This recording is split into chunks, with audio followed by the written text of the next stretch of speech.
ஒரு கவிதை சொல்றேன், எங்கேயோ படித்த ஞாபகம், உங்களுக்கு எல்லாம் அந்த புரிந்து கொள்ளக்கூடிய வயசு. ஒரு அம்மா கிட்ட கல்லூரியிலிருந்து வந்த உடனே ஒரு மகள் வந்து அம்மாவின் மடியில் கண்ண முகத்தை புதைச்சுக்கிட்டு அழறா. அழும்பொழுது அந்த அம்மா கேக்குறா, ஏம்மா வர வழியில நீ இல்லைன்னா என்னால வாழவே முடியாதுன்னு எவனாவது கவிதை எழுதி கொடுத்தானா? இல்ல நீ இல்லைன்னா நான் செத்துருவேன்னு எவனாவது பயமுறுத்தினானா? நீ தினம் போகும்போது உன் பின்னாடியே உன்னை ஃபாலோ பண்ணி யாராவது வரானா? என் அப்பா பாட்டன் சொத்தெல்லாம் எத்தனையோ இருக்கிறது, என்னுடன் வந்தால் நீ ராணி மாதிரி இருக்கலான்னு எவனாவது சவடால் விட்டானா? இந்த மாதிரி 10 கேள்வி கேட்டு அந்த அம்மா அந்த மகளை தேத்துது. கண்ணை தொடச்சிக்கிட்டு அந்த பொண்ணு எழுந்து, அம்மா எப்படிம்மா கரெக்டா இவ்வளோ கேள்வி கேட்குற அப்படின்னு சொல்லும்போது, இவன் அப்பனையும் பாட்டனையும் கடந்துதானே நான் உனக்கு அம்மாவானேன்னு சொன்னாலாம். புரியுதா? இதையெல்லாம் கடந்துதானே நானும் வந்தேன். இன்னைக்கு உங்ககிட்ட ஒருத்தன் கதை விட்டானே, இவன் அப்ப என்கிட்ட கதை விட்டான். இதே மாதிரி நான் தாத்தனை விட்டுருப்பான். இது என்ன அர்த்தம்? இதற்கெல்லாம் டோன்ட் கெட் கேரிட் அவே. இந்த வயதில் வரும் எந்த சூழலிலும் நீயாக இருப்பது மட்டும்தான் ஒரு நபரையும் அழகானவராக மாற்றும்.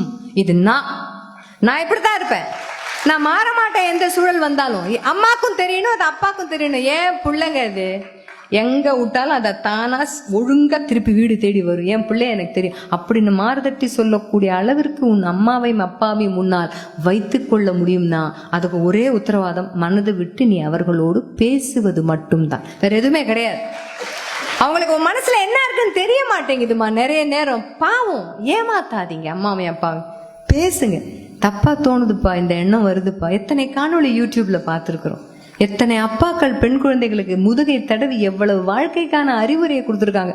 அப்ப என்ன தோணும், சே இந்த அப்பா நல்ல அப்பாவா இருக்காரு. இல்ல, நம்ம அப்பா அதை விட நல்ல அப்பா. ஞாபகத்துல வச்சு, நமக்கு தெரியல, யாரோ ஒருத்த 3 நிமிஷம் வீடியோக்காக பேசி போடுறது, அதை விட சிறந்த அப்பா நம்முடைய அப்பா எங்கேயும் கிடைக்காது உலகத்துல. எத்தனை காசு கொடுத்தாலும் கிடைக்காது. மனதை விட்டு பேசுங்க. பேசும் பொழுது நிறைய விஷயம் பாரமே அப்படியே நம்மளை விட்டு போன மாதிரி இருக்கும். அவ்வளவுதானப்பா, இது ஒன்றும் தப்பு இல்லைல்லப்பா. சரி, சில பேர் என்ன பண்ணுவான், மனசு விட்டு பேசிட்டு பண்ற வேலையை பண்ணிக்கிட்டே இருப்பான். பண்ணாத. ஒரு தவறு செய்தால் முதல்ல சொல்லி மன்னிப்பு கேட்டுக்கொள், பிராயச்சித்தம். திருப்பி அந்த தவறை செய்யாதே, அந்த தவறை செய்யாத, எதுவாக இருந்தாலும். அப்ப பேச ஆரம்பி. வீட்டுல ஒரு வயதிற்கும் ஒரு கடமை இருக்கிறது, ஒரு உறவிற்கும் ஒரு பொறுப்பு இருக்கிறது. அப்ப எதிர் உறவிடம் எதிர்பார்க்கக்கூடிய பொறுப்பு அந்த உறவு நம்ம கிட்ட எதிர்பார்க்காதா? நம்ம செய்யறோமா? செய்வது கிடையாது. அதான் சொன்னேன், உலக சுகாதார மையம் 18 வயசு வரைக்கும் குழந்தைகள்னா ஒன்னும் தெரியாதுன்னு சொல்லல, அந்தந்த வயதுக்குரிய முதிர்ச்சியை அது வெளிப்படுத்தணும்னு அர்த்தம். வாழற காலம் முழுக்க நான் நல்லா நான் சொல்றது வசதியாக வாழ்வது கிடையாது, நிம்மதியாக வாழ்வது. வசதியால் நிம்மதியை கொடுக்க முடியாது. நிம்மதி இருந்தா வசதியா வாழலாம். நிம்மதி வேணும். நிம்மதி எதில் கிடைக்கும்? எப்பொழுது நம் கடமையை நாம் தவறாமல் செய்கிறோமோ ஒரு இரவும் நிம்மதியாக தூங்க முடியும். Be yourself. அதுதான் முதல் படி. Love yourself first. உனக்கு பிடிச்சு போச்சுன்னா உன்னை யாருக்கு பிடிக்காட்டாலும் கவலை கிடையாது.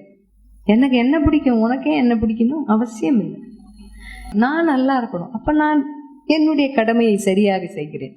என் அம்மா அப்பாவிட்ட எப்படி நடந்துக்கணுமோ இந்த வயசுல அதுக்கு ஏற்றார் போல நான் நடந்து கொள்ள. அதுதான் இன்ஸ்பைரிங். அப்படின்னா try to inspire your self. இப்ப இருக்கிற ஒரு டிஜிட்டல் வேர்ல்டுல எதையெல்லாம் சாதனைன்னு பிள்ளைங்க நினைக்குதுன்னா, நம்ம போடுற போஸ்ட சம்மந்தம் இல்லாத 10 பேர் பிடிக்கணும். நம்ம போடுற போஸ்ட் சம்மந்தம் இல்லாத ஒரு 10 பேர், ஓ வாவ் ஸ்வீட், வேற லெவல் அப்படின்னு எவனா கமெண்ட் போடணும். அப்பதான் நமக்கு நிம்மதியா இருக்கு. இல்லைன்னா பாரமா இருக்கு. நம்மள யாருக்குமே பிடிக்கலையோ, நம்ம அவ்வளவு பெரிய ஆளா இன்னும் ஆகலையோ. போற போக்குல போற கமெண்ட்டும், போற போக்குல போடுற ஒரு லைக்கும் வாழ்க்கைக்கு 2 ரூபாய்க்கு கூட உதவாது, எதுக்குமே உதவாது, தேவையில்லை. அப்ப என்ன அர்த்தம்? யாரோ நம்மை அங்கீகரிக்கணும், யாருக்கோ நம்மளை பிடிக்கணும், யாருக்கோ நம்ம பேசுறது பிடிக்கணும். இதுலயே தான் நம்மளுடைய நேரம் செலவழிஞ்சுக்கிட்டே இருக்கு. அம்மாவையும் அப்பாவிட்டையும் பேசிப்பார், உன்னை எவ்வளவு அவங்களுக்கு பிடிக்கணும் தெரியுமா? லைக் எல்லாம் போட்டு சொல்ல முடியாது எவ்வளவு பிடிக்கும்னு, கமெண்ட் எல்லாம் போட்டு சொல்ல முடியாது. அம்மா தினம் காலையில் எழும்போது ஓ மை ஸ்வீட் பேபி அப்படின்னு சொல்ல மாட்டா. அவளுக்கு நேரம் கிடையாது. அவளுடைய காதலை அவள் வெளிப்படுத்துவது என்னன்னா, புள்ள கிளம்புறதுக்குள்ள சோத்தை கட்டி கொடுத்தான். அவளுடைய காதலை வெளிப்படுத்துவது அப்படித்தான். அப்பாவுக்கும் உங்ககிட்ட சொல்ல முடியாது மை பேபின்னு ஒரு ரோஸ் கொடுக்க மாட்டார். கையை பார், அப்பா கையை பார், காப்பு காய்ச்சிருக்கும் இரும்புல வேலை பார்த்து. அந்த பிள்ளைக்கு ஃபீஸ் கட்டணும், அவ்வளவுதான் அந்த அப்பாவுக்கு தெரியும். அதுதான் அப்பா காண்பிக்கக்கூடிய உச்சபட்ச காதல். சில வீடுகளில் அம்மா அப்பா 2 பேருமே வேலைக்கு போவதுண்டு. உங்கள் முகத்தை பார்த்து பேசக்கூட அந்த அம்மா அப்பாவுக்கு நேரம் கிடையாது. நீங்க நேரம் ஒதுக்கிக்கணும்னு அவங்களுக்கு சொல்றது வேற. புரிஞ்சுக்கோ. நல்ல அன்பும் நல்ல காதலும் சும்மா சினிமால காமிக்கிற மாதிரி வார்த்தையாலும் பொருளாலும் வெளிப்படுத்த வேண்டும் என்ற அவசியம் கிடையாது. செயலால் மட்டும் வெளிப்படுத்துவதுதான் உண்மையான அன்பு. அது அங்கேருந்து தான் வரும், வேற எங்கேருந்தும் வரவே முடியாது. இந்த வயதில் நீங்கள் அதைத்தான் புரிந்து கொள்ள வேண்டும். அதனால இன்ஸ்பயர் அப்படின்னா உன்னை நீ முதலில் விரும்பு. உன்னை விரும்பினா உன்னை இந்த உலகத்துக்கு கொண்டு வந்த அம்மாவையும் அப்பாவையும் தானா விரும்ப ஆரம்பிப்ப. விரும்பியவர்கள் சொல்வதை மட்டும் நாம் அழகாக செஞ்சா போறோம், வேற எதுவுமே செய்ய வேண்டாம். நமக்குன்னு ஒரு முதிர்ச்சி வர வரைக்கும் நம்ம கூட நிப்பாங்க. இது வெளிநாடு கிடையாது. நம்ம நாட்டுல நம்ம வேலைக்கு போனா கூட ஆபீஸ் பஸ் ஏறும்போது அம்மா அப்பாவும் டாட்டா சொல்லி அனுப்புவாங்க. அவங்களுடைய ஒரு கைடன்ஸ் எப்பவுமே நமக்கு உண்டு, பயப்பட வேண்டாம். விரும்பிய அவர்களிடம் மட்டும் விஷயத்தை சொல். ஏன்னா நீ வாழ்ந்தால் சந்தோஷப்படக்கூடியதும் வீழ்ந்தால் வருத்தப்படக்கூடியதும் அவங்க மட்டும், வேற யாரும் கிடையாது. ஞாபகம் வச்சுக்கோ.